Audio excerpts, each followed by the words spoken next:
हो हाय, इशारों इशारों में दिल लेने वाले, बताए हुनर तूने सीखा कहाँ से। निगाहों निगाहों में जादू चलाना, मेरी जान सीखा है तुमने जहाँ से। नमस्कार, बंजारा बीट्स में आपका स्वागत है। मैं हूँ ज्योति प्रकाश खरे। आज हम आपको मिला रहे हैं झांसी की जाने मानी गायिका, जो वर्षों से इस फील्ड में, उनका नाम झांसी बुंदेलखंड में विख्यात है। चलिए मिलते हैं प्रत्यंचा तिवारी जी से। नमस्कार तिवारी जी। नमस्कार ज्योति प्रकाश जी। प्रत्यंचा जी, जैसा कि हमने उल्लेख किया कि आपका म्यूजिक का पक्ष बहुत महत्वपूर्ण है और उल्लेखनीय भी है, तो हम चाहेंगे, वो तो मैं पूछूंगा ही, आप हमें अपना छोटा सा परिचय दीजिए कि आप कहाँ रहती हैं, कहाँ की रहने वाली हैं, आपकी शिक्षा कहाँ से कहाँ तक हुई। जी, मेरा नाम प्रत्यंचा तिवारी है, जैसा आपने बताया। और मेरी शिक्षा वैसे तो बीए मैंने किया हुआ है, बीए फाइनल, लेकिन बीए फाइनल के बाद मैंने मास कॉम की 1 साल की डिग्री की है। कहाँ से की? ये बुंदेलखंड यूनिवर्सिटी से। अच्छा जी, और पैदा यहीं हुई हूँ, तो इसलिए यही कहूँगी कि बुंदेलखंड की हूँ, और मतलब गर्व है मुझे अपने ऊपर। बाकी आपकी पिछली जो प्रारंभिक शिक्षा है वो कहाँ कहाँ हुई? वो मेरी निर्मला कॉन्वेंट हाई स्कूल, उस समय उसको बोलते थे, अब तो इंटर कॉलेज हो गया है निर्मला कॉन्वेंट। तो निर्मला कॉन्वेंट से मेरी 10th हुआ। 10th के बाद जो 12th क्लास हुई वो आर कन्या इंटर कॉलेज से हुई। जी, उसके बाद फिर आपका अपना ये जो म्यूजिक पक्ष है, ये कैसे आपके जीवन में प्रवेश किया? जी, इसके लिए तो ये कहूँगी कि शायद ये जेनेटिक ही है, क्योंकि मेरी मम्मी भी बहुत अच्छा गाती है। क्या नाम है उनका? मम्मी का नाम विनीता शर्मा, श्रीमती विनीता शर्मा। तो वो खुद भी बहुत अच्छा गाती है। उन्होंने 4th ईयर किया हुआ था, लेकिन प्रभाकर से। जी, संगीत में 6 साल का कोर्स होता है। अच्छा। तो उन्होंने 4 साल का कोर्स कर पाई थी, लेकिन फिर शादी हुई थी तो फिर छोड़ना पड़ा था। तो मुझे लगता है कि शायद उन्हीं की वजह से मेरे अंदर ये चीज़ आई है। और बाकी संगीत ऐसा है कि बचपन से ही रहा। तो मेरे मामा के परिवार में, जैसे मैं अपनी मामी के मायके जाती थी, तो वहाँ पे मेरा नाम उन्होंने मिनी शमशाद बेगम रखा था। मैं वहाँ उनका एक झूला लगा था, तो मैं झूले पे ऐसे ऐसे झूलती रहती थी और गाने गाती रहती थी। मैं उनकी शादी में मात्र 6 साल की थी। तो आपको संगीत की जो प्रारंभिक शिक्षा है, क्योंकि ये माना कि आप इनबिल्ट था आपके मुद्दे पे, लेकिन फिर भी कहीं ना कहीं प्रशिक्षण तो लेना ही होता है। वो जी, बिना गुरु के तो देखिए ज्ञान संभव नहीं है ज्योति जी, ये बात तो सब जानते हैं। तो प्रशिक्षण तो लिया। शुरुआत में तो मैंने केवल हारमोनियम सीखा है, जो कि एक हमारे यहाँ पास ही में रहते थे, हमारे घर के पास टीरू भैया। तो वो यहाँ एक क्लास लगाते थे स्कूल में, तो वो हारमोनियम सिखाते थे। तो उनसे मैंने जो एक शुरुआती शिक्षा रही मेरी। साथ में अजय शर्मा भी हैं भैया, उन्होंने भी थोड़ा बहुत मुझे सिखाया। हारमोनियम उनके घर भी जाती थी मैं, तो उनके फैमिली भी बहुत मतलब अच्छी थी, सपोर्टिव थी। वो बुलाते थे, बेटी जैसा मानते थे कि हमारे घर आई है। उनकी बेटी नहीं थी तो अपने घर बुलाते थे, फिर हम लोग भजन वजन गाते थे सब लोग बैठ के। उनके फादर भी मतलब साथ में प्रोग्राम करते थे, इस तरह। तो इन लोगों का भी सपोर्ट रहा मेरी लाइफ में। उसके बाद फिर श्री किशन लाल पंथी जो मेरे गुरु रहे, तो उन्होंने मुझे 6th क्लास में मैंने स्टार्ट कर दिया था। असल शिक्षा उनसे प्राप्त? जी, जो मतलब प्रभाकर की जो डिग्री रही वो उनके माध्यम से हो पाई। तो प्रभाकर मैंने उनके माध्यम से किया। उसके बाद आपकी संगीत की पायदान क्या रही? संगीत का पायदान जैसे मैंने बताया कि मैं बचपन से ही करती रही हूँ। तो स्टेज शोज तो मेरे होते रहे, मतलब बचपन से। जब मैं 5-6 साल की थी, तो जो अरुण श्रीवास्तव मुन्ना जी थे, तो वो उनका हमारे घर आना जाना था। हाँ, एक छोटा सा क्लब भी था, किशोर वगैरह चलाती थी। जी, और एक सुरभि क्लब के नाम से भी एक क्लब चलता था उनका। तो मुझे बुलाते थे उन प्रोग्रामों में, तो मैं जाती थी बाल कलाकार के रूप में। मैंने जैसे मौरानीपुर में जल विहार मेला, वहाँ पे छोटा बच्चा जान के, यदि लोगों को याद होगा उस समय। तो हम चाहेंगे कुछ गुनगुनाइए जी, उसकी 2 लाइनें जो उस समय गाती थी। छोटा बच्चा जान के हमको ना समझाना रे, टिपी टिपी टप टप, अकल का कच्चा जान के हमको ना समझाना रे, टिपी टिपी टप टप। ये पहला गाना था मतलब जो मैं गाती थी अपनी लाइफ में छोटे में, तो बड़ा अच्छा लगता था। अब तो बड़ी हो गई तो शायद इतना शूट नहीं करेगा। उसके बाद क्या रहा? उसके बाद स्टेज शोज तो होते रहे। स्टेज शोज के बाद फिर मैंने 6 क्लास में ही ऑर्केस्ट्रा भी ज्वाइन किया था, जी। जो मैंने 12th क्लास तक किस किया। नाम से ऑर्केस्ट्रा था जी, उस समय? हमारे ऑर्गेनाइजर जो थे राजेंद्र सिंह जी, तो उनका ग्रुप चलता था स्वीट सरगम ऑर्केस्ट्रा। तो उनसे ऐसी एक मुलाकात हुई थी, मतलब उसमें उन्होंने फिर बुलाना शुरू किया था। जी। और- उस दौर में आपने अपने स्टेज पे ऐसा कोई गाना गुनगुनाइए 2 लाइन जो बहुत लोकप्रिय हुआ था और वो आपका सिग्नेचर गीत था।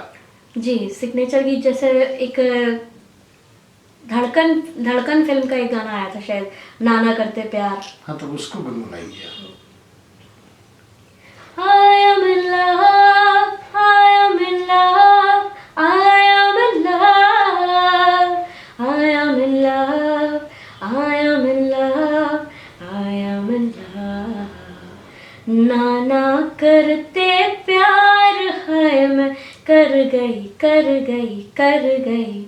हाँ तूने किया क्या यार है, मैं तो मर गई मर गई मर गई। नाना करते प्यार है, मैं कर गई कर गई कर गई। हो बहुत खूब। इसके बाद आपकी यात्रा कैसे बढ़ी? जी, प्रोग्राम तो चलते रहते थे और उसके साथ साथ मैंने ऑडिशंस वगैरह भी दिए कई। कहाँ जैसे आपने इंडियन audition आइडल का ऑडिशन देने गई थी मैं, नोएडा गई थी। और एक्स फैक्टर एक प्रोग्राम आया था सोनी पे, उसका भी मैंने दिया था। और सबसे पहले जो एक ऑडिशन रहा था मेरे लाइफ का, वो था क्लोजअप अंताक्षरी जो आती थी, जो अन्नू कपूर जी, जी। और पल्लवी जोशी जो उसको जी, host करते थे। हाँ, होस्ट करते थे उस जी। प्रोग्राम को। तो उस प्रोग्राम में मेरा सेमीफाइनल तक हो गया था। वर्ली में गई थी ऑडिशन देने, 2 बार गई थी। एक बार फाइनल के सेमीफाइनल के पहले का राउंड था जी। और फिर उसके बाद सेमीफाइनल में, लेकिन फिर फाइनल में नहीं आ पाई थी। जी। मतलब ऑडिशन तो मैंने कई चैनल उसके लिए दिए, प्रोग्राम्स के लिए, लेकिन फाइनल तक नहीं पहुंच पाती जी। थी कुछ। उसके बाद फिर ऑडिशन वगैरह हुए। जैसे एक ऑडिशन के बारे में ज़रूर जिक्र करना चाहूँगी आपसे जी। कि एक एक्स फैक्टर, जैसे मैंने बताया कि प्रोग्राम हुआ था, तो एक्स फैक्टर था कि उसमें आपको गाना तो गाना ही है, लेकिन साथ साथ आपके अंदर एक एडिशनल फैक्टर कुछ होना चाहिए कि आप क्या कर लेते हैं, कुछ स्पेशल कुछ स्पेशल होना चाहिए, एक्स्ट्रा। तो मैं गाना तो गाती थी, लेकिन मेरा जो भैया था, मतलब जो मुझसे बड़े भैया थे, तो वो घर में क्या होता था कि गाना आया था, जब भी कोई लड़की देखूं तो वो क्या करते थे, उस गाने को ना उल्टा करके गाते थे और मैं सुनती थी। बजबी को कीड़ा खूदे रावे लदी नावादी ले वो ले ओ ले ओ। तो बस वो वहीं से वो टैलेंट उभार के पता नहीं कहाँ से आ गया।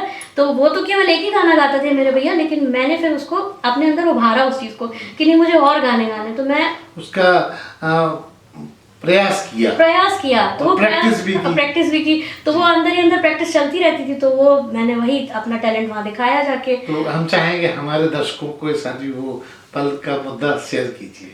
तो उस समय पे ऐसा हुआ था सर कि एक ऑडिशन था, तो वहाँ पे एक हॉल था काफ़ी बड़ा, वर्ली में एक जगह थी, वहाँ से ऑडिशन हो रहा था। तो एक हॉल में करीब 100-150 लड़के लड़कियाँ बैठे हुए थे। तो उन्होंने कहा अरे ये छोटी सी बच्ची आई है, हाइट भी छोटी सी है इसकी, और ये छोटी सी बच्ची आई है तो ये क्या करेगी। तो उन्होंने कहा कि ठीक है, आपका एक्स फैक्टर क्या है। तो मैंने उनको बताया कि मैं कोई भी गाना है, आप मुझे कोई भी गाना दीजिए, मैं उसका उल्टा करके गा लेती हूँ। तो उन्होंने कहा अच्छा ठीक है। तो उन्होंने कोई गाना दिया होगा जो भी उस समय पे अभी एकदम से रैंडम याद नहीं आ रहा है। कोई भी गाना जो आपको याद है जी, वो हमारे दर्शकों को नमूने के रूप में आप सुनाइए 2 लाइन। अब ऐसे मैं सुनाऊंगी तो आपको लगेगा कि मैंने याद करके सुना दिया। आप कोई गाना बता दीजिए। नहीं, आप ही अपनी पसंद से करिएगा। जैसे आजकल अभी मैं एक स्कूल में जा रही हूँ प्रोग्राम, मतलब माफ कीजिएगा, मैं अभी एक स्कूल में टीचर, फैकल्टी टीचर के रूप में हूँ वहाँ पर, संगीत की। तो वहाँ बच्चे मुझसे फरमाइश करते हैं कि मैम आप ये वाला गाना सुनाइए। तो आशिकी 2 फिल्म का गाना है, उसको मैं उल्टा करके गा रही हूँ। महरेत नबी बाहर ही न तेक से रेत नबी यद जूवरा में सेज तू दाजू रग होगे जा तो सिद्ध खूबी होगे जा दाजू। इस तरह से मैं चाहूंगा कि इसका आप सही जो गाना है वो भी गुनगुनाइए ताकि हमारे दर्शक ये निर्णय ले पाए कि सही था। जी, हम तेरे बिन अब रह नहीं सकते, तेरे बिना क्या वजूद मेरा, तुझसे जुदा अगर हो जाएंगे तो खुद से ही हो जाएंगे जुदा। प्रत्यंचा जी, आपने झांसी में भी बहुत सारे मंचों को शेयर किया होगा, जी। चाहे वो महोत्सव हो, जी। उनके बारे में भी थोड़ी थोड़ी संक्षिप्त में जानकारी हमारे दर्शकों को बहुत दीजिए। छोटी थी जब मैं, तो मेरे ख्याल में शायद मैं 8 या 9 साल की होंगी। तो मधु अग्रवाल जी एक थी फोक सिंगर, बहुत नामी मतलब थी वो, उनका नाम बहुत हमारे बुंदेलखंड में अच्छा था। तो उन्होंने एक प्रोग्राम कराया था, तो उनकी जो बेटी थी तो वो सीता जी बनी थी और उन्होंने मुझे रामचंद्र जी बनाया था। तो अच्छा। बाकायदा हम लोगों का वरमाला हुआ था। और एक आप लोगों ने सुना भी होगा बुंदेलखंडी एक वो फोगी थी है, बने दूल्हा छवि देखो भगवान की, दुल्हन बनी सिया जान की। हाँ, बने दूल्हा छवि देखो भगवान की, दुल्हन बनी सिया जान की। तो शादियों में गाते हैं। शादियों में गाते हैं। तो ये गाना जी, जी। उन्होंने खुद गाया था और हम लोगों ने उस पर वरमाला का प्रोग्राम था हमारा, मतलब इस तरह से एक शो किया था। और भी आप बातचीत में बता रही थी कि आपने बहुत सारे छोटे छोटे कई लोगों ने यहाँ जो आयोजित करते रहते हैं, जी। उनके बारे में भी बताइए। जी, हमारे यहाँ के जो संजय पचौरी जी हैं, तो एक प्रोग्राम हुआ था वॉइस ऑफ बुंदेलखंड, वो शायद 2008 के आसपास ही हुआ था। तो उसमें मैं टॉप 4 में रही थी। अच्छा। हाँ, मतलब टॉप 4 में मेरा नाम था उसमें।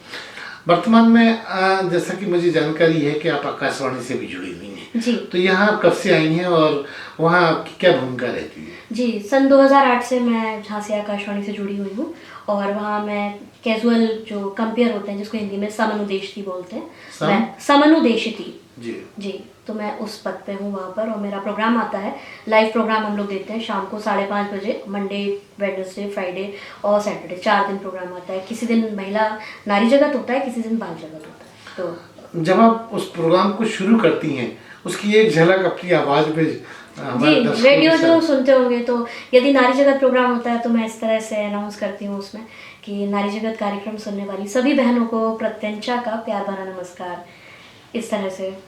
जी। प्रत्यंचा जी, आपके और ऐसे कौन से शौक हैं जो लोगों को पता ही नहीं? मुझे घूमना बहुत पसंद है। मतलब मुझे मतलब नेचर के बीच में रहना बहुत अच्छा लगता है। मुझे ऐसा लगता है कि शायद अगले जन्म में भगवान मुझे कहीं ऐसा जन्म दे कि उत्तराखंड में, हिमाचल में मेरा जन्म हो। प्रकृति, हाँ, प्रकृति मतलब मेरा घर ऐसी जगह हो जहाँ बगल से नदी बह रही हो, छोटी सी स्ट्रीम जिसको बोलते हैं ना, कि वो आराम से उसको हम क्रॉस भी कर सकें उस स्ट्रीम को, मतलब ऐसी इस तरह का। प्रत्यंचा जी, आपके अपने परिवार का परिचय दीजिए। जो आपके पति हैं वो क्या करते हैं, बच्चे? जी, मेरे जो पति हैं श्री मनीष कुमार तिवारी, तो वो इस समय पे महोबा में पोस्टेड हैं, यूपी पुलिस में ASIM की पोस्ट पर। जी। और मेरे 2 बेटे हैं, एक बड़ा बेटा प्रत्युष तिवारी जो कि इस समय अभी 13 साल का होने वाला है, और छोटा बेटा दर्श तिवारी जो 12 साल का होने वाला है। कौन सी क्लास में पढ़ते हैं? ये 6th और 7th में पढ़ते हैं। दोनों म्यूजिक करते हैं, दोनों के अंदर भी मतलब गाने का गुण है। तो हम लोग थोड़ा भजन प्रोग्राम भी कभी कभी आप करने लगे हैं, मतलब 6-7 कैसे, क्या उसका क्या स्वरूप है? उसका ऐसा है कि जैसे कोई हमें इनवाइट करता है तो हम उसके घर पे जाते हैं, प्रोग्राम करते हैं, भजन का प्रोग्राम। तो कुछ घंटों के लिए? हाँ, एक या 1.5 घंटा 2 घंटा जैसे, मतलब 15-20 भजन अपने साजो सामान के साथ हाँ जी, जाते हैं? बिल्कुल। हारमोनियम मैं बजाती हूँ, बच्चे मेरे साथ कोरस करते हैं। अभी इतना मतलब ये लोग अपने साथ मेरे साथ कोरस में रहते हैं। और हमारे सामने गुरुद्वारा है घर के, तो वो एक ग्रंथी है, पाठी है, वो लड़का जो है, तो वो तबला बजाता है। प्रत्यंचा जी, ये बड़ा अटपटा सा सवाल मेरे मन में आया, क्योंकि पुलिस विभाग का और म्यूजिक से थोड़ा सा दूर दूर तक वास्ता नहीं होता, ऐसा लोग कहते हैं और सत्यापित भी है। आपके पति पुलिस में है, तो कैसे मैनेज करती हैं आप? नहीं, वो खुद भी बहुत अच्छा गाते हैं। एक्चुअली वो खुद भी मतलब जब अपने मतलब बैचलर टाइम में थे तो वो मतलब ऑर्केस्ट्रा वगैरह में खुद भी प्रोग्राम देते थे। लेकिन वो तो ये होता है कि थोड़ा रिस्ट्रिक्शन होता है इनके डिपार्टमेंट में, तो ये लोग नहीं दे सकते प्रोग्राम, ये चीज़ें होती हैं। लेकिन उनको खुद को शौक है और सपोर्ट भी बहुत करते हैं। वो ये कहते हैं कि आप बनाओ, वीडियो बनाओ, यूट्यूब पे डालो, फेसबुक पे डालो, मतलब सपोर्टिव रहते हैं हमेशा। तो YouTube की बात जैसे आपने बताई, तो आपका YouTube पे कोई अकाउंट, कोई चैनल है? हाँ, उसका भी उल्लेख कीजिए। जी, मेरा चैनल है प्रत्यंचा तिवारी के नाम से ही है। उसमें किस तरह के कंटेंट मोस्टली म्यूजिक से रिलेटेड होते हैं। मतलब हम लोग जो घर में जो वीडियो बनाते हैं अपने, तो भजन ही गाते हैं या कोई भी कव्वाली है कोई भी, तो बच्चे लोग गाते हैं हमारे साथ में, इस तरह से। प्रत्यंचा जी, एक फिर आपके पति की तरफ वापस लौट के आता हूँ। आपके पति जो आमतौर पे आपसे फरमाइश करते हो ये वाला गाना, जब वो बहुत अच्छे मूड में हो, जरूर सुनाइए, तो हम चाहेंगे उसकी 2 लाइनें हमारे दर्शकों के साथ भी आप जी, शेयर करें। वो खुद भी गाते हैं साथ में। एक्चुअली हम लोग डुएट ही गाते हैं जब भी कभी स्टेज पे होते हैं। तो एक गाना जो है हम लोग हमेशा गाते हैं कभी भी। हो हो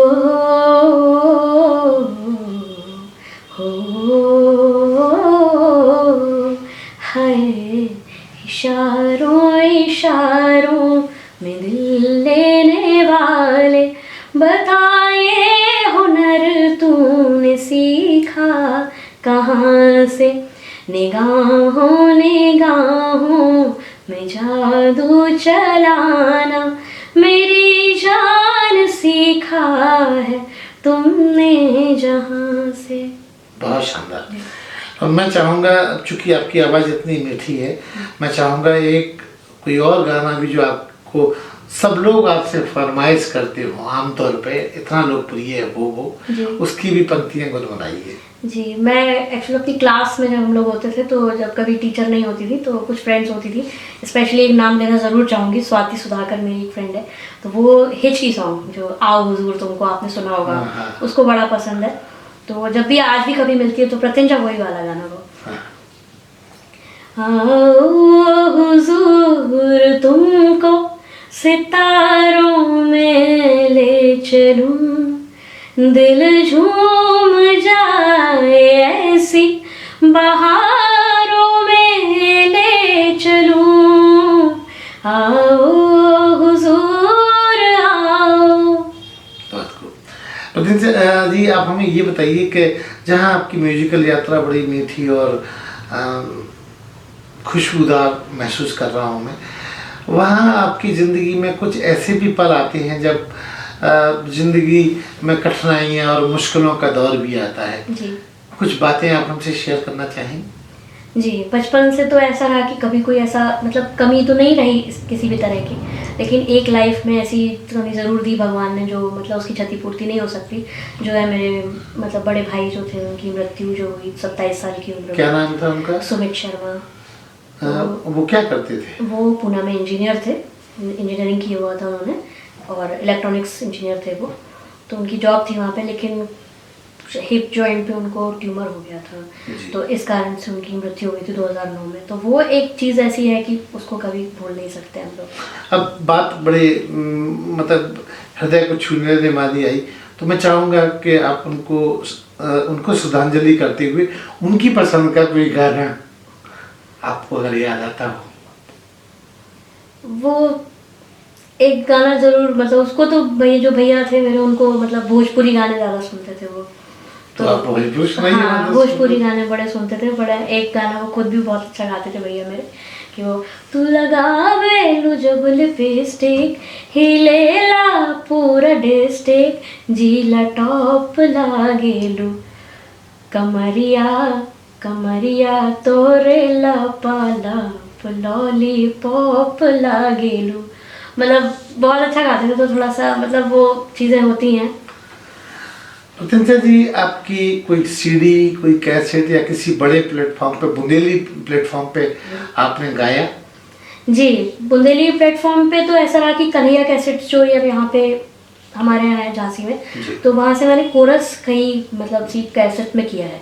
उस समय सीडीज तो नहीं चलती थी, कैसेट चलती थी। तो मैं बहुत छोटी थी तो मुझे बुलाते थे वो लोग, जो हमारे दीपक सेठ भैया लोग थे, ये लोग हमें बुलाते थे। तो वहाँ कोरस किया है मैंने। एक राम बन के श्याम बन के एक बड़ी अच्छी सीडी यहाँ कैसेट यहाँ से निकली थी उसमें, हाँ उन्हीं के यहाँ से निकली थी। दतिया की कोई सिंगर थी, उन्होंने मेन लीड में गाया था और हम लोग उसमें कोरस में थे। तो वो बहुत अच्छा था। मतलब इसके अलावा भी कहीं और आपको याद आता हो? इसके अलावा एक स्टूडियो है जीआईसी के पास में एक है, तो उनके यहाँ से एक तारा माता जो बरुआ सागर में जो एक स्थान है काफ़ी अच्छा, वहाँ की एक कैसेट जरूर निकली थी। तो जय माता तारा माई करके, तो उसमें आपने भजन गाए? मैंने पूरे भजन उसमें गाए थे। प्रतिंचा जी, अब नया आपके जीवन में नए प्रोजेक्ट्स, नया, क्योंकि कहते हैं जिंदगी रुकने का नाम नहीं, कुछ नया करते रहने की ख्वाहिशें होती हैं। क्या नया करना चाहती हैं? क्योंकि आप अब व्यायामशाला में पढ़ा भी रही हैं बच्चों को, रेडियो स्टेशन से भी जुड़ी हुई हैं, और आपने बताया बातचीत के दौरान कि आप कुछ बच्चों को प्रशिक्षित भी कर रही हैं जी। तो आगे और कुछ ऐसा क्या आपके दिमाग में है जो अलग हटके हो सकता है? जी, मैं चाहती हूँ कि कुछ तो करना है लाइफ में। अब जैसे क्योंकि पहले तो बच्चे थे तो इतना टाइम नहीं मिल पाया, जो 8-10 साल थे लाइफ के वो बच्चों की परवरिश में निकाले मैंने, लेकिन अब थोड़ा समय मिलता है। तो स्कूल में तो पढ़ा ही रही हूँ, मुझे बहुत अच्छा लगता है पढ़ाना बच्चों को।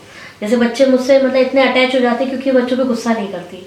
ये घर पे मेरी भी आते हैं आपको जी, बच्चे मेरे सीखने? पास बच्चे घर पे भी आते क्या क्या हैं। सिखाती हैं? मैं अभी फ़िलहाल उनको कीबोर्ड और हारमोनियम सिखा रही हूँ, लेकिन मोस्टली बच्चे कीबोर्ड सीखना चाहते हैं क्योंकि कूल मतलब होता है ना, इंस्ट्रूमेंट होता है जो बच्चों को ज़्यादा अट्रैक्ट करता है, तो उनको लगता है कि कीबोर्ड सीखना है, तो अभी बच्चे कीबोर्ड सीख रहे हैं मेरे पास।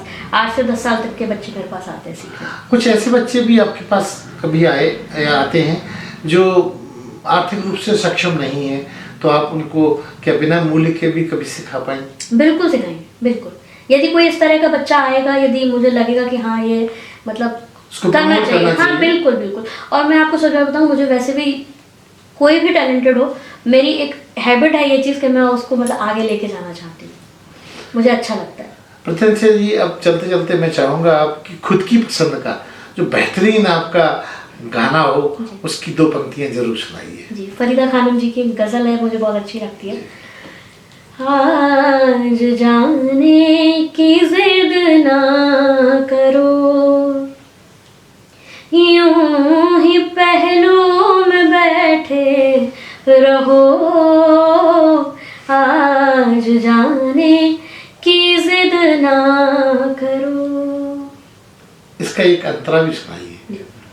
हम तो मर जाएंगे, हाय लुट जाएंगे, ऐसी बातें किया ना करो, आज जाने की जिद ना करो। बहुत शानदार। तो ये थी प्रत्यंशा तिवारी जो अपनी म्यूजिकल यात्रा को बंजारा बीट्स के साथ पूरी शिद्दत से शेयर कर रही थी। बंजारा बीट से बात करने के लिए प्रत्यंशा जी बहुत बहुत धन्यवाद। बहुत बहुत धन्यवाद ज्योति प्रकाश जी। अरे हाँ, इस चैनल को लाइक और सब्सक्राइब करना ना भूलें। देखते रहिए बंजारा बीट्स।